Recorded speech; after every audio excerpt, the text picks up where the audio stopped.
मंच पर ओपी चौधरी हैं, जोरदार स्वागत करिए ताली बजाकर। और इसलिए भी मैं कह रहा था कि जोरदार तालियों से स्वागत कीजिए क्योंकि प्रदेश अध्यक्ष जी ने कहा कि किस तरह से संगठन को संवार रहे हैं, निखार रहे हैं और किस तरह से किसी और को जीतने नहीं दे रहे हैं। इसी तरह से ओपी चौधरी साहब ने यह ठान लिया है कि विष्णुदेव साय जी के नेतृत्व में एमओयू साइन बाद में करना है, पहले बड़ी बड़ी कंपनी को यहां लाकर दिखाना है। इसलिए भी आपका बहुत बहुत स्वागत है सर विस्तार न्यूज के पहले वर्षगांठ में। जी थैंक यू, आपको बहुत बधाई, पूरे विस्तार परिवार को बहुत बहुत बधाई। आपने बहुत ही सफलता में एक साल पूरा किया है और मीडिया जगत के आसमान पर आप लोग नक्षत्र की तरह चमचमाए हैं। आने वाले वर्षों में सूरज की तरह दमकें। ताली बजाइए भाई, इतनी बड़ी बात कह रहे हैं। देखिए सर, जितने ऑडियंस है इसमें सब ज्यादातर यूथ हैं। कोई कॉलेज शंकराचार्य कॉलेज से है, कोई रावतपुरा कॉलेज से है और न जाने कितने कॉलेजेस से लोग आए हैं। और जब हम आप बातचीत करना शुरू कर रहे हैं तो ये बड़ी उम्मीद से देख रहे हैं। ये उम्मीद से इसलिए देख रहे हैं क्योंकि चुनाव से पहले आपने कहा था कि पीएससी में भ्रष्टाचार नहीं होने देंगे। ये उम्मीद से इसलिए भी देख रहे हैं कि आपने कहा था कि सरकार आएगी तो जांच कराएंगे। ये उम्मीद से इसलिए भी देख रहे हैं क्योंकि अभी ये पढ़ाई कर रहे हैं तो इनकी नौकरी कब लगेगी। सबसे पहले बहुत सारे सवाल हैं, सवालों का जवाब मैं आपसे लूंगा, लेकिन सबसे पहले इन एक साल में, क्योंकि इसी मंच पर आपने कहा था पूत के, कौन सा सर डायलॉग था आपका, पूत के पांव पालने में दिख जाते हैं। तो एक साल में आपको ये पालने में दिखा विस्तार न्यूज की नहीं दिखा सर? आपको कैसा दिखा? बिल्कुल दिखा। और पूत नहीं, अब एक किशोर का स्वरूप जल्दी ही विस्तार न्यूज ले रहा है और अपनी पूरी ऊर्जा के साथ युवा स्वरूप भी जल्दी ही धारण करेगा। इस दौरान सर विस्तार न्यूज एक चैनल के नजरिए से हमने भी सरकार के कामकाज को बहुत करीब से देखा है और मेरा मानना है कि बहुत अच्छा ही नहीं बोलना चाहिए, कुछ गड़बड़ हो तो गड़बड़ भी बोलना चाहिए। इसलिए मैं उन सब सवालों पर भी जाऊंगा कि क्या गड़बड़ हो रहा है, लेकिन आज उत्सव का दिन है इसलिए शुरुआत सबसे पहले नक्सलवाद से करेंगे सर। बिल्कुल। हमारे मंच में जो पहले मेहमान थे किरण सिंहदेव जी, वो केदार कश्यप जी थे और मेरा मकसद ये था उनको बुलाने का कि आप आइए, क्योंकि इतिहास में जब दर्ज होगा कि नक्सलवाद खत्म हो रहा था तब आप सबका नाम लिया जाएगा कि आप उस समय वित्त मंत्री थे, आप उस समय प्रदेश अध्यक्ष थे, आप उस समय वन मंत्री थे और आप उस समय मुख्यमंत्री थे। छत्तीसगढ़ के निवासी होने के नाते नक्सलवाद को लेकर आप सभी ने क्या संकल्प लिया है, शुरुआत इसी से ओपी चौधरी सर। नक्सलवाद, माओवाद हमारे छत्तीसगढ़ के विकास के लिए, छत्तीसगढ़ के बारे में परसेप्शन के लिए कि माओवाद की जो घटना होती है, भले ही सुदूर दंतेवाड़ा से भी, सुदूर चिंतलनार में जाकर दंतेवाड़ा से भी 100 किलोमीटर दूर भी अगर कोई घटना होती है तो दिल्ली और मुंबई में विदेश में बैठे हुए आदमी को ये लगता है कि पूरे छत्तीसगढ़ में माओवाद आ गया है। और उसके कारण जो परसेप्शन बिगड़ता है, जो एक डर का माहौल अनावश्यक रूप से दिल्ली मुंबई में बनता है, उसके कारण न निवेश आ पाता है न टूरिज्म आ पाता है। इसलिए इस परसेप्शन की लड़ाई को भी हमको जीतना है, तभी हम निवेश के फ्रंट पर, टूरिज्म के फ्रंट पर, इकोनॉमिक फ्रंट पर और विचारधारा के फ्रंट पर जीत हासिल कर सकते हैं और छत्तीसगढ़ को विकासशील छत्तीसगढ़ से विकसित छत्तीसगढ़ बना सकते हैं। इसलिए हमारी सरकार ने मुख्यमंत्री जी के नेतृत्व में यहाँ राज्य में और केंद्र में आदरणीय नरेंद्र मोदी जी के नेतृत्व में, आदरणीय अमित शाह जी के नेतृत्व में छत्तीसगढ़ से में भी गहराई के साथ काम करने का संकल्प लिया है। और अमित शाह जी कोई भी अगर डेट डिक्लेयर कर रहे हैं तो उसके पीछे कितना गहन योजना होगी, उसके पीछे कितनी डीप प्लानिंग होगी, इस बात को आप अच्छी तरह से समझ सकते हैं कि अमित शाह जी ने मार्च 2026 की तारीख दी है कि माओवाद समाप्त हो जाएगा और निश्चित रूप से छत्तीसगढ़ के विकास के इतिहास की दृष्टि से भी सबसे बड़ा टर्निंग पॉइंट साबित होगा। इस बात के लिए ताली इसलिए बजाना चाहिए क्योंकि किसी देश के गृह मंत्री संसद में यह कहें, मैं बहुत पुरजोर तरीके से इसको कह रहा हूं कि किसी देश के गृह मंत्री संसद में इस बात को कहें कि अगले साल में 0 का आंकड़ा लेकर आऊंगा, यह बहुत बड़ा कमिटमेंट होता है। और बतौर न्यूज चैनल सर जी, मुझे इस बात की खुशी है क्योंकि मैं जब अपनी टीम से बात करता हूं, बहुत सारे लोग दिल्ली से आए हैं हमारी टीम में विस्तार न्यूज में, वो ये कहते हैं कि जब नक्सलवाद की खबर आती है तो आप जो लिखा होता है उससे ज्यादा क्यों पढ़ते हैं। तो मैं कई बार कहता हूं कि दंतेवाड़ा में कॉल सेंटर खोलने की कल्पना और दंतेवाड़ा में अंग्रेजी मीडियम स्कूल में लाइन लगाकर एडमिशन करने की सोच कलेक्टर रहते हुए आपने सोची थी। मुझे याद है जब आप रायपुर कलेक्टर थे जी। और मैंने आपसे फोन में कहा था कि गीदम में इंग्लिश मीडियम स्कूल में लोग लाइन लगाकर एडमिशन लेना चाहते हैं, तो आपने मुझसे कहा था ज्ञानेंद्र ये बहुत बड़ा रिफॉर्म है, बहुत बड़ा रिफॉर्म है। दंतेवाड़ा का जिक्र प्रधानमंत्री ने अपने मन की बात में फिर से किया है। दंतेवाड़ा का जिक्र जब आता है, आपके वहां के कलेक्टर के कार्यकाल से लेकर यहां तक के कार्यकाल में लोग आपको दंतेवाड़ा के कलेक्टर के रूप में जरूर याद करना चाहते हैं। प्रधानमंत्री ने जिक्र किया है, कितनी खुशी और दंतेवाड़ा में कितना काम करने का बतौर मंत्री अभी बचा हुआ है, ये आपसे सुनना चाहता हूं। मैं जब पहली बार मैं कलेक्टर बनने वाला था, रायपुर नगर निगम का कमिश्नर था और उस समय हमारे चीफ मिनिस्टर थे डॉक्टर रमन सिंह जी। उन्होंने बुलाकर एक दिन मुझे पूछा कि तुमको कलेक्टर बनने का टाइम आ रहा है, किस जिले के कलेक्टर बनना चाहते हो, अच्छा काम किए हो रायपुर में। तो उनके मन में था कि इसको कुछ मनपसंद का पोस्टिंग दे दिया जाए। तो मैं कभी तो पोस्टिंग मांगने जाता नहीं, 13 साल की नौकरी में मैं कभी जीवन में पोस्टिंग मांगने नहीं गया, लेकिन ये अवसर जब मुझे मिला डॉक्टर साहब के सामने तो मैंने कहा कि अगर मुझे कलेक्टर बनाना है आपको तो दंतेवाड़ा का बना दीजिएगा। तो मेरे ऊपर से नीचे तक देखे, उस समय लोग उसे पनिशमेंट पोस्टिंग समझते थे, पनिशमेंट पोस्टिंग समझते थे, लेकिन मैं दिल से वहाँ पर गया। और आज भी ज्ञानेंद्र जी मैं मानता हूँ कि मेरे पूरे प्रशासनिक जीवन में, पूरे राजनीतिक जीवन में दोनों को भी अगर मैं मिला दूं तो दोनों की दृष्टि से भी जो दंतेवाड़ा का मेरा कार्यकाल था वो मेरे जीवन का सब सर्वश्रेष्ठ 2 साल थे, ये मैं मानता हूं। और जो एजुकेशन सिटी का आप जिक्र कर रहे हैं, वो 150 एकड़ एरिया में किस तरह से फैला हुआ है आपने स्वयं देखा, जंगल के बीच में। आपने कई बार उसका जिक्र किया, मैं वहां से कलेक्टर से निकल आया था, तब भी आप विजिट करते थे, जिक्र करते थे। केपीएमजी ने, यूएसए की रेटिंग एजेंसी ने दुनिया के सर्वश्रेष्ठ 100 इंफ्रास्ट्रक्चर में की सूची में उस प्रोजेक्ट को शामिल किया। लाइवलीहुड कॉलेज हो, पोटा केबिन हो, छू लो आसमान हो, एजुकेशन सिटी हो, लाइवलीहुड तमन्ना प्रोजेक्ट हो, दिसारी प्रोजेक्ट हो, प्रयास विद्यालय हो, इस तरह के अनेकों सैकड़ों प्रोजेक्ट उस समय भाजपा की सरकार के समय प्रशासन में रहते हुए हम सब लोगों ने किया। और आज मैं मानता हूं कि शिक्षा की जो लौ जली और बहुत बड़े संख्या में उस समय 2 साल में 52,000 से ज्यादा बच्चों के लिए रेसिडेंशियल एजुकेशन की फैसिलिटी डेवलप की गई।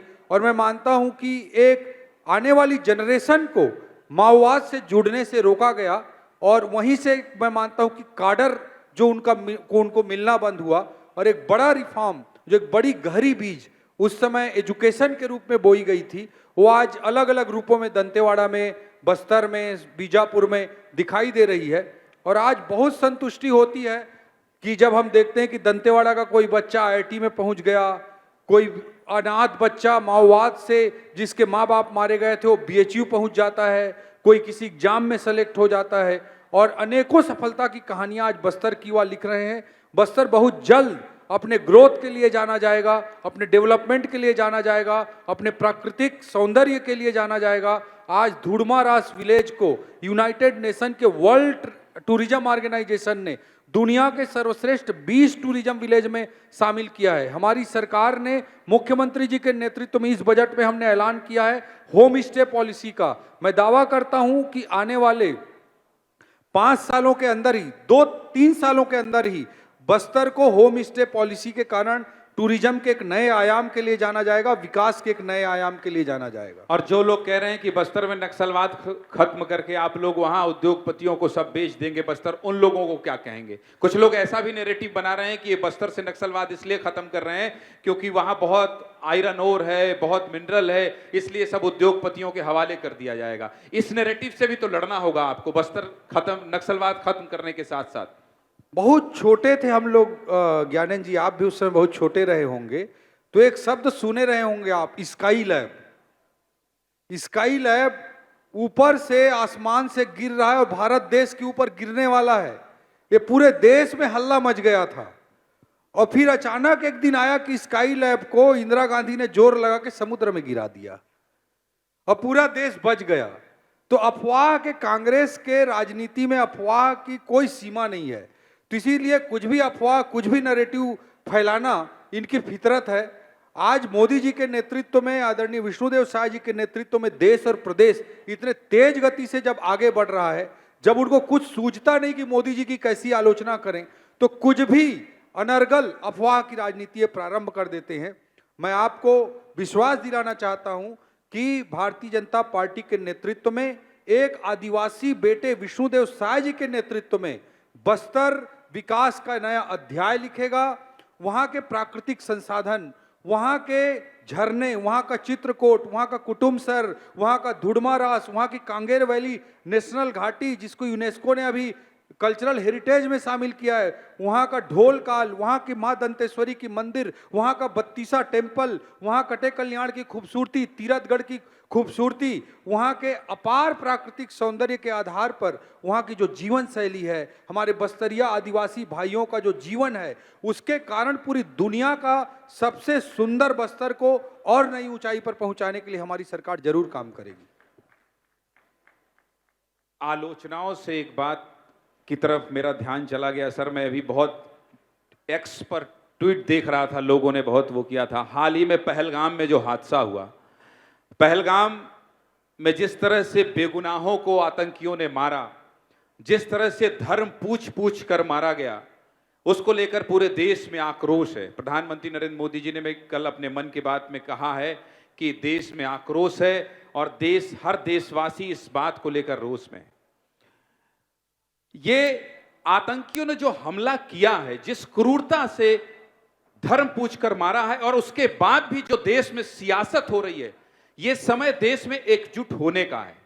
ये देश में इस समय देश में जाति पूछकर, धर्म पूछकर राजनीति करने का ये समय नहीं है। लेकिन जो सोशल मीडिया में चल रहा है, जिस तरह से सवाल खड़े किए जा रहे हैं, आप इन सबको देखते होंगे बहुत करीब से। आपको क्या लगता है कि पहलगाम में जो हुआ उसको लेकर आज पक्ष हो या विपक्ष हो, क्या सियासत करने की जरूरत है या फिर यह समय है कुछ बहुत बड़ा निर्णय लेने का? देखिए, इतिहास गवाह रहा है, पिछले 11 वर्षों के कार्यकाल में जब भी आतंकवादियों ने, पाकिस्तान परस्त लोगों ने, चाहे उड़ी का घटना करने का दुस्साहस किया हो, चाहे पुलवामा का दुस्साहस करने का काम किया हो, मोदी जी, अमित शाह जी ने सर्जिकल स्ट्राइक के रूप में, एयर स्ट्राइक के रूप में मुंहतोड़ जवाब देने का काम किया है। अभी की जो घटना हुई है पहलगाम की, हम सब के लिए हृदय विदारक है। बहुत ही असहनीय पीड़ा होती है और इस पर जो कूटनीतिक फैसले थे तत्काल मोदी जी कर चुके हैं और उस पे सिंधु जो जल संधि है उसे समाप्त करने का ऐलान किया गया है।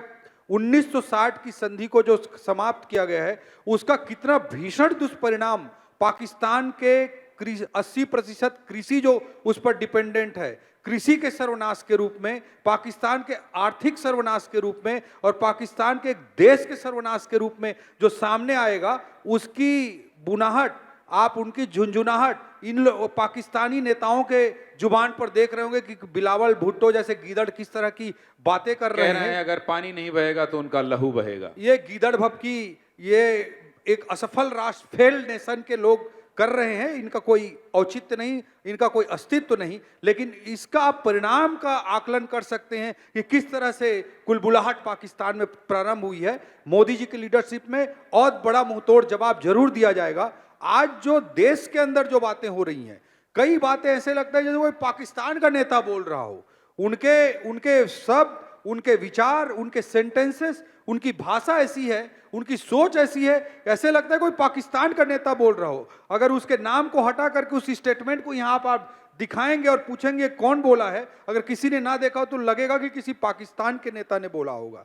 इस तरह से पाकिस्तान परस्ती, राष्ट्रद्रोह जो कांग्रेस की मानसिकता और अनेक दलों की मानसिकता, इंडी गठबंधन के अनेक दल हैं, उनको आज समझने की जरूरत है कि देश में आज मोदी जी जैसा लीडरशिप है।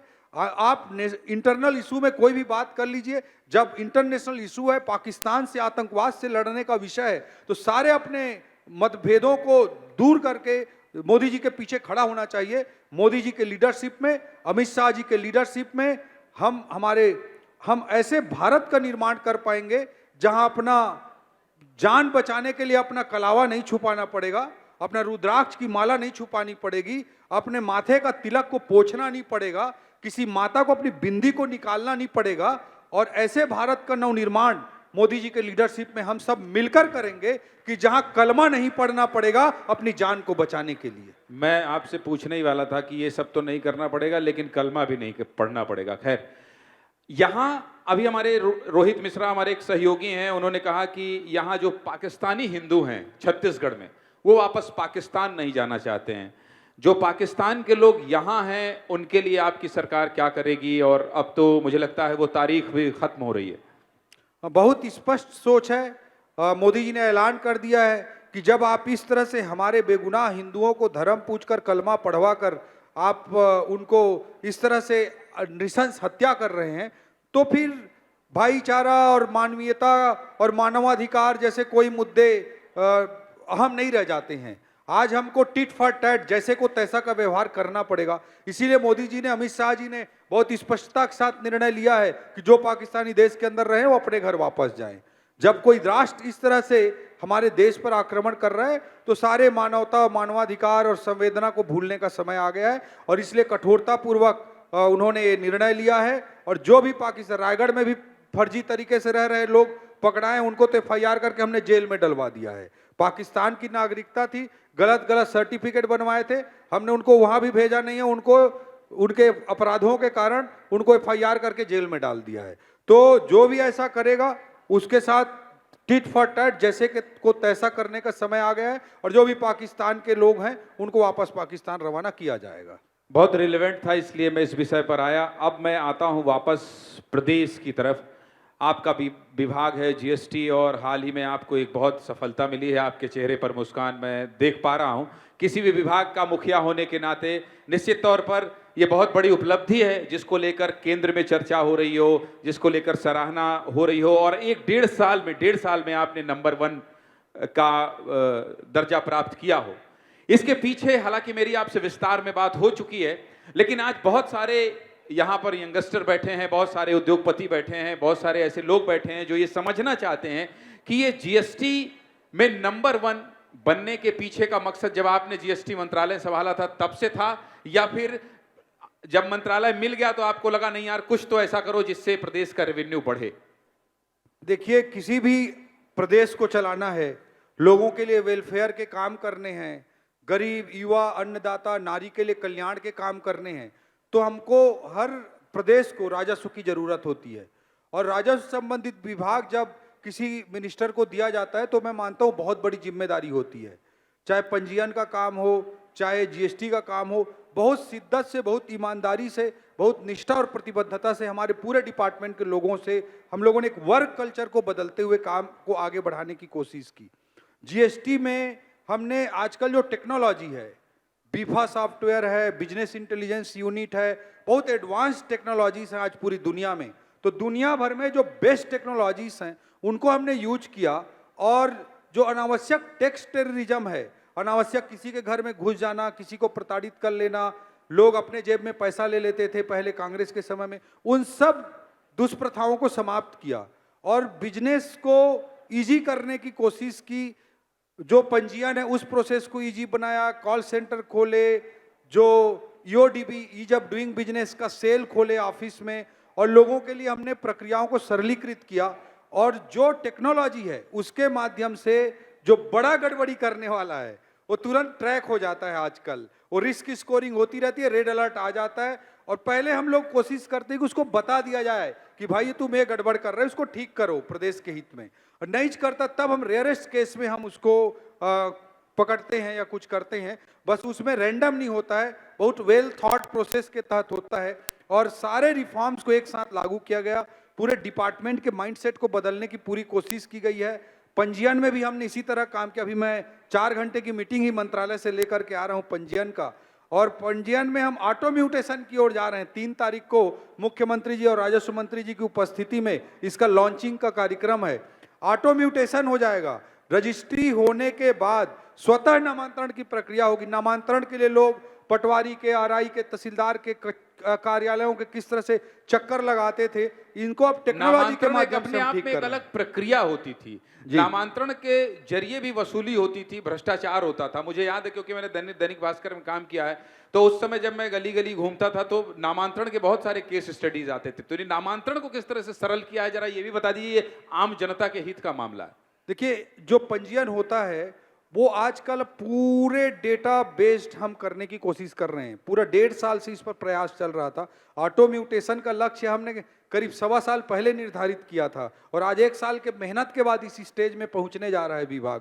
तो वहां पर पहले सारे रिकॉर्ड को डिजिटाइज किया गया, उसका आधार ऑथेंटिकेशन किया गया ताकि फर्जी तत्वों को पूरी तरह से रोका जा सके, और सारा रिकॉर्ड भूइयां सॉफ्टवेयर का और रजिस्ट्रेशन सॉफ्टवेयर जो NGDRS होता है, उन दोनों का इंटीग्रेशन किया गया। और अब उस भूइयां के डेटा के आधार पर वो रजिस्ट्रेशन होगा और रजिस्ट्रेशन के से स्वतः नामांतरण हो जाएगा। तो जो पटवारी, आरआई, तहसीलदार के कार्यालयों में रोज घूमते रहते थे हम नामांतरण से के लिए, उस प्रक्रिया से पूरी नहीं, मैं तरह तो से बार मुक्ति बार कह मिलेगी। रहा हूं सर कि केवल घूमते नहीं रहते थे, पैसा भी लेते थे। पैसा दिया जाना पड़ता था। मैं आपको क्या बताऊं, एक मेरे घर का मामला था, तो पंजीयन कराना था मेरे रायगढ़ में ही, मेरे मंत्री बनने के बाद बता रहा हूं मैं। तो एक केस था जिसमें पंजीयन कराना था, तो मैं जानबूझ करके नहीं बताया, देखते हैं कब तक होता है।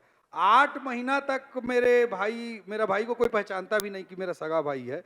वैसे ही मेरे परिवार के लोग रहते हैं, राजनीति में कभी वो सामने नहीं आते ना कहीं रहते हैं, तो उसको पहचान ही नहीं पाया। 8 महीना तक घूमता रहा, तो फिर जाके मैंने उसको सस्पेंड कराया। और मुख्यमंत्री जी ने ऐसे लोगों पर अभी ACB की, EOW की बहुत कार्रवाइयां पिछले 1 साल में कराई ताकि इन सिस्टम्स को सुधारा जा सके। ACB, EOW से याद आया, आप लोग छापा बहुत मार रहे हैं। छापे से लोग बहुत परेशान हैं। एक तो EOW, ACB, ED, CBI और जो बचा वो GST। तो छापे से कैसे बचा जाए, इसका भी रास्ता बताइए, क्योंकि आज हम लोग 1 साल पे बैठे हैं तो बहुत सारे लोग डरे हैं कि भाई जब देखो तब छापा पड़ जाता है। नहीं, देखिए, जहां तक GST का है, मैंने स्पष्ट कर दिया आपको कि वो टेक्नोलॉजी बेस्ड, डेटा एनालिटिक्स के बेस पर, AI आजकल आर्टिफिशियल इंटेलिजेंस के बेस पर जो गड़बड़ कर रहा होता है उसी के घर पे जाते हैं, बाकी कहीं नहीं जाते। इस बहुत क्लियर है। और कहीं पर भी मैं तो दावे के साथ कहता हूं, GST विभाग का मेरे पास मंत्रालय है, यहाँ मैं सार्वजनिक मन से कहना चाहता हूं, कोई भी सरकार के खजाने में नियमबद्ध तरीके से पैसा जमा कराने के बजाय कोई भी आपसे पैसा मांग रहा हो तो मुझे सूचित कराएं। मैं ACB से रंगे हाथों उसको रेड करके पकड़वा दूंगा। मैं सार्वजनिक मंच से बोल रहा हूं, एक भी केस मेरे पास आए मैं उसको रेड करवा के अंदर करवा दूंगा। मैं यहां तक एक सार्वजनिक मंच के माध्यम से कहना चाहता हूं। और ACB, EOW की जो बातें हैं वो तो जो गलत करेंगे उनको उसके लिए है, उस पर मैं और ज्यादा नहीं बोलना चाहता। 5000 से ज्यादा रोजगार और सेमीकंडक्टर मतलब मैं भी नहीं समझता हूं सर। मतलब जब मैं और आपसे बेहतर कोई समझा नहीं पाएगा, इसलिए मुझे लगता है ये बहुत सारे युवा हैं, इंजीनियरिंग के छात्र हैं, तो सेमीकंडक्टर क्या है, सेमीकंडक्टर का जो प्लांट लग रहा है वो कितने दिन में बन जाएगा, और 1 साल मुझे भी हुआ है, 1.5 साल आपकी भी सरकार को हुआ है, तो कितने लोग हैं इस हॉल में जिनको नौकरी मिल जाएगी। ये बहुत सारा चीज मैं आश्वासन विस्तार के मंच से गारंटी चाहता हूं, इसलिए थोड़ा समझा दीजिए कि सेमीकंडक्टर प्लांट लोग कह रहे हैं कि बनने में ही 5-6 साल लग जाएगा। नहीं, ऐसा नहीं है। सेमीकंडक्टर इलेक्ट्रॉनिक्स प्रोडक्शन की दुनिया में सबसे टॉप मोस्ट कैटेगरी है कि आप सब जानते ही हैं। मैं भी एक इजी लैंग्वेज में बोलना चाहूँ तो किसी लैपटॉप में, किसी स्मार्ट मोबाइल में, एप्पल फोन में, सब जगह सेमीकंडक्टर होता है। और इसका सेमीकंडक्टर का प्रोडक्शन इलेक्ट्रॉनिक्स प्रोडक्शन की दुनिया में सबसे टॉप कैटेगरी का माना जाता है। जैसे फॉक्सकॉन है, वर्ल्ड लेवल पे जो कंपनी है, उस तरह की फॉक्सकॉन है। तो ये सेमीकंडक्टर यूनिट नवा रायपुर में भूमि पूजन मुख्यमंत्री जी के हाथों से हुआ है और रिकॉर्ड 45 दिन के भीतर उस कंपनी को लैंड आवंटन का काम टेंडर प्रक्रिया के माध्यम से पूरा किया गया है। पूरा टेंडर प्रोसेस करते हुए रिकॉर्ड 45 डेज में। तो ये सेमीकंडक्टर का यूनिट जब लगेगा तो एक तो हाई वैल्यू प्रोडक्ट होते हैं, इनके प्रोडक्शन से बहुत सारा फॉरेन रिजर्व का पैसा हमारा विदेशी डॉलर बचता है, और जब हम एक्सपोर्ट करने की स्थिति में आ जाएंगे तो बहुत बड़ी वैल्यू इकोनॉमी में क्रिएट होगी इसके माध्यम से। और इसके इंसलरी जो अलग अलग इंडस्ट्री होते हैं उसके भी बहुत तेजी से भविष्य में विस्तारित होने की संभावना बढ़ जाएगी। इसके अलावा मैं कहना चाहूँगा आपके माध्यम से इस मंच पे हमारे युवा भाई बहनों को कि आईटी सर्विसेज जो है, बीपीओ, केपीओ, इस तरह के जो सर्विसेज हैं उसमें 3 मेजर कंपनियों से अभी हमारा एग्रीमेंट हुआ है और 700 लोगों का रिक्रूटमेंट प्रोसेस कंप्लीट हो चुका है। नवा रायपुर में आईटी कब आएगा, ये दशकों से हम सबकी मांग थी।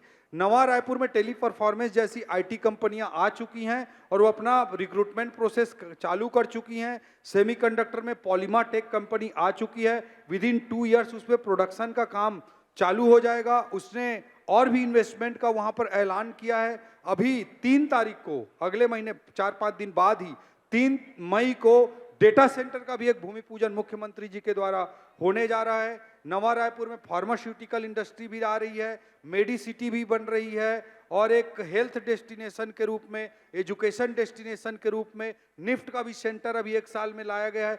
तो नवा रायपुर को देश के सर्वश्रेष्ठ कैपिटल सिटी के रूप में आने वाले वर्षों में जाना जाएगा। देश का सर्वश्रेष्ठ कैपिटल सिटी रहेगा। मतलब ये सिर्फ घोषणाएं नहीं है, 5 साल बाद जब आप चुनाव में जाएंगे तो आप कहेंगे ये ना, आप ये कहेंगे ना, ये आश्वासन दीजिए कि आप जब मंच से भाषण देंगे तो आप ये कहेंगे कि हमने 10,000 युवाओं को सेमीकंडक्टर प्लांट में नौकरी दी है। सेमीकंडक्टर प्लांट में अकेले में 10,000 लोगों को नौकरी नहीं मिलेगी, जो तथ्य मैं बता रहा हूं, बट जिसको भी नौकरी मिलेगी बहुत हाई वैल्यू, हाई सैलरी वाली नौकरियां मिलेंगी। लेकिन जो आईटी सर्विसेज है, बीपीओ है, केपीओ है, उसमें बड़ा नंबर कवर होगा। मेडी सिटी में मेडिकल हेल्थ केयर में बहुत बड़े लोग संख्या में लोगों को रोजगार मिलेगा।